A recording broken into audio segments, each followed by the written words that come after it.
Well, it was a long, wild weekend for the Aberdeen Wings, and we're here to talk about it. Welcome to another edition of Wings Weekly. Jay Klein-Connect here, along with head coach Steve Jennings. Coach, man, a couple of games there in Mason City, Iowa, where it was like, okay, well, what's gonna happen next? 4-4 at the end of the first period on Friday night. Ends up being a 7-6 shootout win. You're missing some key components in Cade Nielsen and in Galante and OC and Will Diamond, but your guys find ways to do it. You throw some defensemen in at forward, and they get things handled and come away with the win. But a game that just seemed like there was a goal every 2 minutes on one side or the other, and it was just kind of a really wild Friday night. Like I said on Saturday night in the pregame, just like you planned, right? Yeah, right. Yeah, it was, if I had more hair, I would have been pulling it out. It was a night of a lot of challenges and a lot of good demonstrations of resilience, and I think a good character win for the kids, finding a way. It was ugly, but you find a way. And part of the whole build process is understanding that as much as you'd like to control every game and dominate every game and things like that, there are times when you just need to gut one out on the road and find a way, and our kids did, and I was really happy with that in the end, right? But getting there was certainly put a little bit of stress on my heart, and like I said, hair pull out thing, right? But I was happy with where we got to in the end. Yeah. Well, like you said, road wins don't have to be pretty, but as long as you end up in the W column, that's a good thing. But definitely a bit of a wild shootout there Friday night. Saturday, again, a team that is structurally a little loose. They'll take chances. You kind of knew some things. It was going to be another interesting night. But just 8 seconds in, they're on the board, and you guys claw your way back. LA gets the Wings on the board to even things up, but then a really strong second period for you guys. Unanswered goals left and right, and you end up taking a lead. It goes, it gets tied up. It goes to overtime, and then again to a shootout. I cannot recall a time when there were back-to-back shootout games for the Aberdeen Wings, and that was the sixth shootout game of the season so far, which leads the North American League. Your thoughts on Saturday's matchup? That pass went across and it hit something, and the tough bounce, and you wind up in the back of the net, and part of me goes, oh boy, here we go again. And again, the good news is that they are not folding their tent. Yeah. Right, and sticking with it. And I really do think if that game had happened back in September, both games had happened back in September, maybe October, we probably would have come out with a different result because the kids were still trying to learn. And so right now they're getting into, we talk to them a lot, the SEALs have a mantra, right? Get into the fight and stay in the fight. We talk to the kids about that sort of thing, and I think they're really starting to understand that, right? Staying in the fight no matter what, while the fight's going on, you can't quit, and so they're starting to show some good resilience with that, which is great. And boy, I wish it was a little bit, I'm sure it was entertaining for some people. It was a little bit stressful for me and Zach, I'm sure. So, yeah. But the end result, we get there, which is good. And we get Greg back in the net, and he plays his first game in a few weeks, and so that was good. So we find a way. In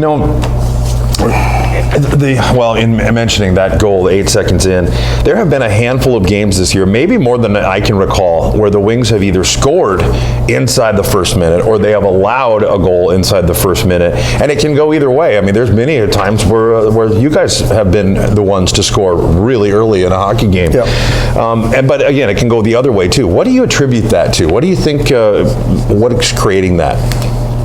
Well, I think it's two things, right? So for us, when we score, it is a particular thing we're trying to do, right? We talk, and there are some deliverables I have for the kids on each game, and one of the things we talk about is getting on the board early and getting to the first goal and things like that. So we are actively trying to open a game that way, right? Because I think there is the morale side. Sure. On a bench, when you give up an early goal, it's tough, and when you get an early goal, it just drives that confidence up. So we're actually trying to do that, and we have some things we're trying to accomplish when we do that.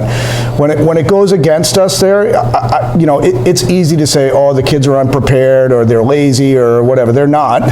Sometimes we're trying to, like, you look at Saturday night, we're trying to run a play, and part of that is guys have to go up ice to support that play, and when the puck takes a tough bounce, we're moving in the wrong direction, and at that point, you're hoping that you can make an early save. Sure. Right? And that's the whole thing. And I think those kids understand, hey, you get an opportunity to get a quality shot quick, you might catch somebody flat-footed, and bang, there you go, right? Yeah. All right, well, again, big weekend sweep on the road. North Iowa does manage, of course, to pull out 2 points on the weekend from going to the shootout into overtime, but still, 4 points on the road is always difficult, especially in this very even Central Division. And, of course, the weekend before, you sweep St. Cloud here at the ODI Center. 4 straight. That's got to feel pretty good. You've got Bismarck coming up here in just a little bit, and we're going to touch on the Bismarck team here in just a moment. But to be where you're at in the standings, and the standings are close, and we're going to run through them here in just a second, but Austin at the top, you had some teams that split over the weekend, like Bismarck and St. Cloud. Everybody's beating everybody at different times, and there's some shuffling going on. Are you feeling pretty good about where you're at as far as your record goes, and being in third, just right outside of second right now? I mean, feeling good, yes and no. I think we've left some points on the table here in some earlier games, so I think we could be better. I think we've also found ways to win games, so, it's kept us in that spot. So, I think in this division, everyone's in the playoff hunt, to be fair, right? Yeah. Like, you can't look and say that there's a team already on the way out, and and that's tough. So I think that as soon as somebody starts to feel good about themselves here, I think then the hockey gods come and knock on your door and kind of settle it back a little. I mean, I'm happy with the growth that the kids are showing. I'm happy with the mental toughness that's starting to happen, where we're not folding our tent when it gets tough, where we're not giving into a tough game, and I think that's good. And I'd love us to be able, third period, for us to not have a breakdown that leads to a tying goal that pushes us to OT, right? And that's the continued growth we still have an opportunity for. Excellent. Well, like you said, that was kind of showcased this weekend, the not holding the tent and the mental fortitude and toughness. Austin right now at the top of the division with 41 points. Minot in 39 after Austin beat them both games this weekend. Then the Wings right on the cusp there with 38 points, and North Iowa with 35, St. Cloud with 31, and Bismarck with 23 at the bottom of the division. But again, those two teams flip-flopped on Friday and Saturday. St. Cloud back in games. They've still only got 28 games, and I'm not sure how. I would imagine out of division games are going to have to come into play there for them to get caught up, because everybody else is at 32. Minot with 34, Austin with 33, and then North Iowa with 31. But Bismarck and Aberdeen both 32 games in. You've got home and home coming up with Bismarck, and this is a team that, as mentioned, they swept North Iowa a few weeks ago, and then split with St. Cloud this weekend. They seem to be improving. They are building on something. What do you need to do against the Bobcats, and what have you seen from this team? It's been a little while. It's been a bit, right? But we saw them before Christmas there. They're returning some injured kids, and Wayne's continuing to try to make some moves to improve his team, like we all are.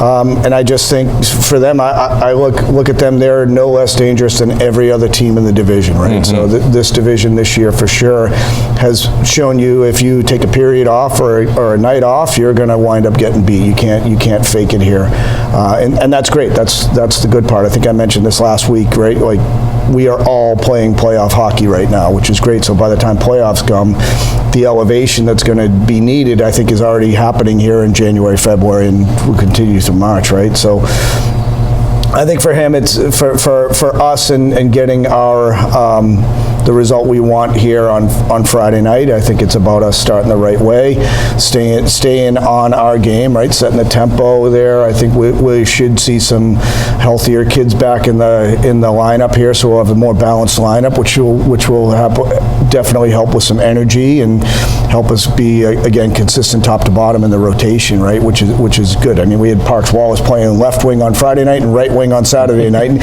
he did a great job for us, but I don't think he's played a game at forward since he was probably like a peewee, right? So finding a way is good for the weekend here, but I think for the upcoming weekend we should have some better depth and consistency, which will allow us to do what we need to do. Okay, you made an interesting comment there that that this team is not one that can be not just as dangerous, I guess, as any other team in the division. In some ways, maybe more so. Maybe more so dangerous, just because sometimes I think when you're looking at a team and you're looking at a schedule, and sometimes teams, regardless whether it's the NFL or whatever, they can kind of overlook a team that might be a little lower in the standings, thinking that, oh, they're not that good. But the reality is, this is a good Bobcats team. It is, and they've given us fits. Yeah, and right? so mentally, you've got to be prepared for that too as a player. So yeah, and I already heard the kids talking about that. At the end of the weekend after we were done in Mason City, right, talking about the upcoming weekend. No less challenging here, right? Yep. Which is good, and it's good when the kids are talking that way, right? Because they're starting to understand what it's really all about. For sure. All right, Coach. Well, that's about all I've got for you here. I appreciate you taking some time, as always, to talk with us here on Wings Weekly.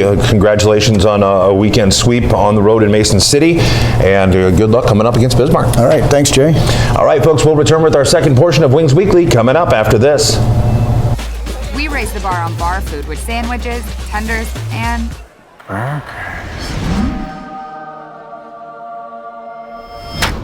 there's more where this came from. To the greatest of all times.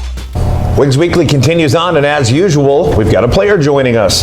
This time it is Landry Schmuck of Huntsville, Alabama. 8 goals, 7 assists in 29 games. Landry, thanks so much for coming on the show. I appreciate you taking some time. Yeah, thanks for having me. You bet.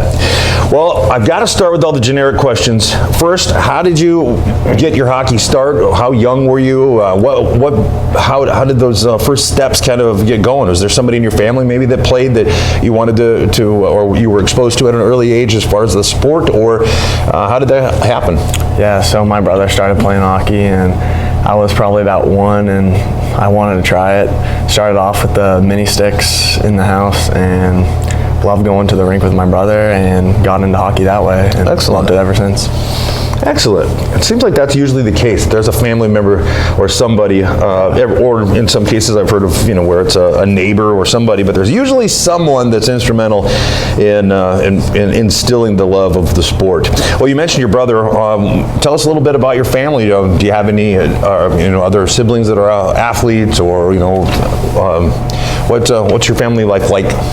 Yeah, so I have 4 sisters and 1 brother, and my brother played hockey on up to he was like 18, and then stopped, and all my other siblings played sports, whether it was soccer, swimming, etc. So yeah, we were always a big sports fan, and yeah, that's basically how Keep your parents awfully busy running kids around, I imagine. Yeah. So are you the youngest, or where do you fit in line with the 5 siblings?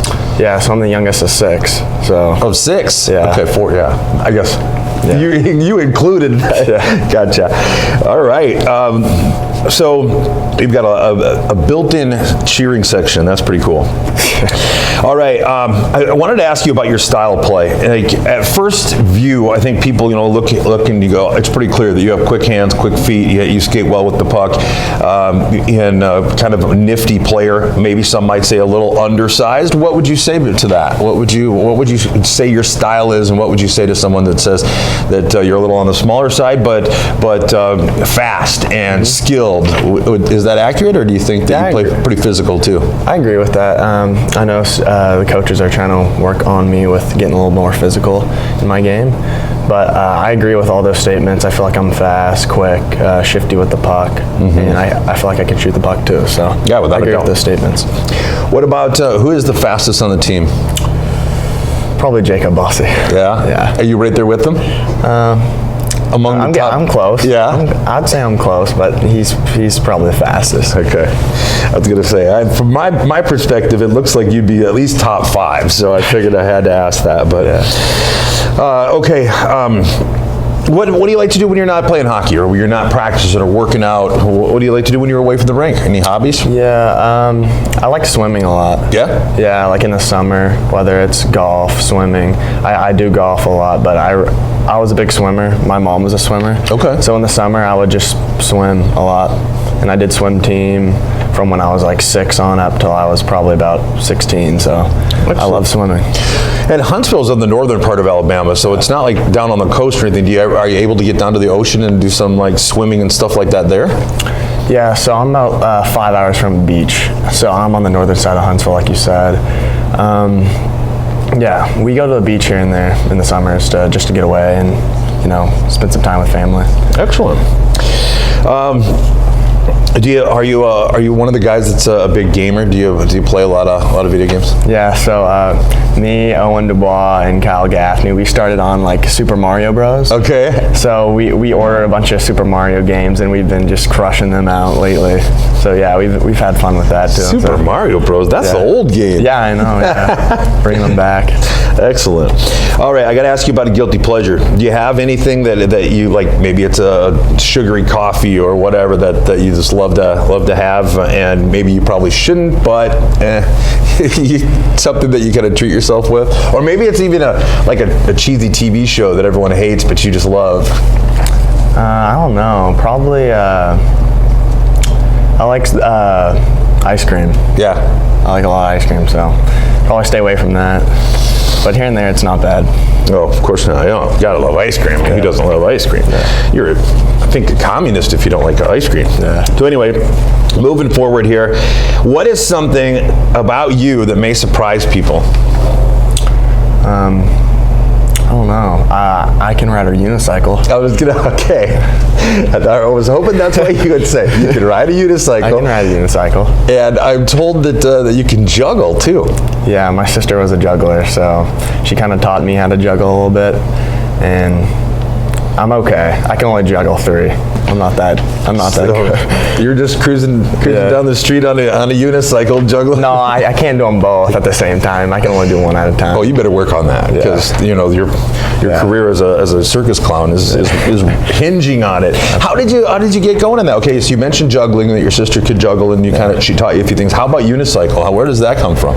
So yeah, she actually did the unicycling too. Okay. She was a big fan of the circus and stuff, so she would do that stuff, and I thought the unicycle was pretty cool and tried it, and it was really hard at first. It took a while to actually like get down the street, you know, a couple days. And then to turn, like how do you?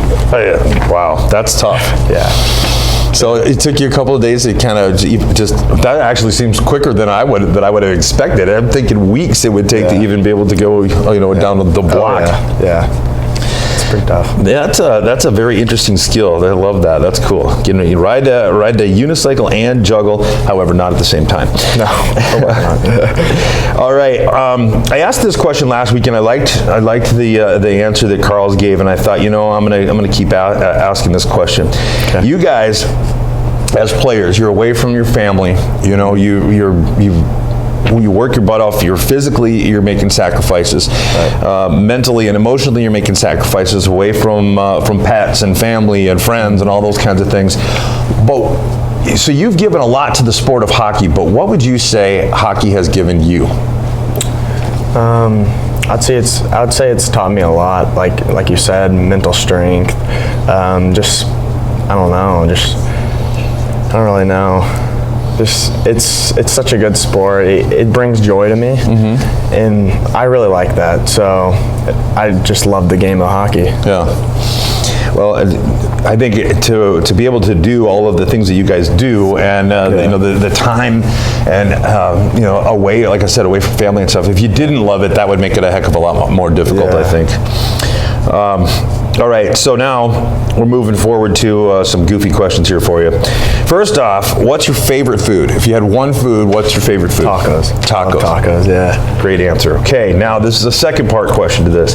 If you had one food that you had to eat for every meal of every day for an entire year, only that thing. Now you said tacos are your favorite. Are you going to stick with tacos, or are you going to say, you know what, I get sick of them, whatever, I'm going to go with something else? What's that one food that you would eat every day? Yeah, probably not going to go with tacos. I could probably do peanut butter jelly sandwiches.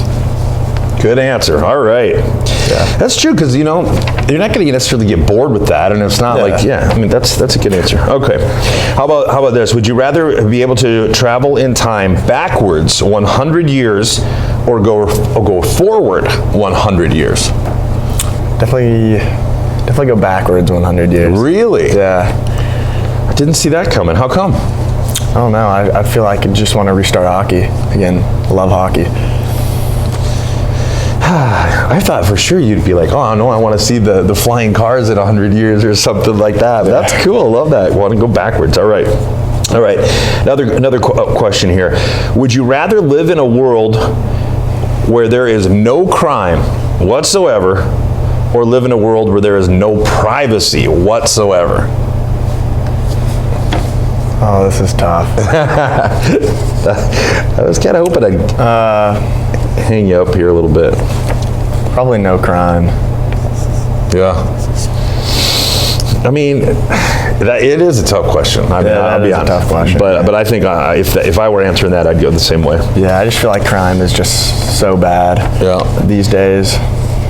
And it's like, okay, it's almost like a selfish thing where you feel like, okay, if it's privacy, then it's kind of for me, but if you take crime away from everybody, then everyone's safe. Right. And so it's a bit of a struggle, but for sure. All right, you guys have Bismarck coming up. After a road sweep over North Iowa and some wild games for sure. Oh, yeah. But, and then of course the sweep over St. Cloud prior to that. You guys got a little something rolling here. How do you keep that going against Bismarck, a team that has at times kind of had the Wings number earlier on in the season? Oh yeah, they're definitely a fast team for sure, and physical team. So I think if we match their speed and their physicalness, and I know we're a fast team and a skilled team, so we should be fine if we stick to our game plan and keep doing what we're doing and getting pucks to the net. So I think we should be fine. Excellent. You're going to have our work cut out for the Wings for sure, as home and home coming up again here at the OD on Friday, and then up in the VFW Center, where they always play really well especially on a Saturday night. It seems like. Yeah. So Wings have a challenge ahead of them, but like you said, keep doing what you're doing and stick to the game plan, and hopefully things come out on top or for the Wings. Yeah. All right. Well, Landry, once again, I think I'll let you get going here, and I appreciate you taking some time to talk to us here, though. All right, and thanks again for coming on. Yeah, thanks for having me. All right, folks, Friday, January 14th versus the Bismarck Bobcats. The U.S. Bank is the Autobank's corporate game sponsor. Clothing drive for Superior, Colorado, Dominic Wasik's hometown, which was ravaged by wildfires.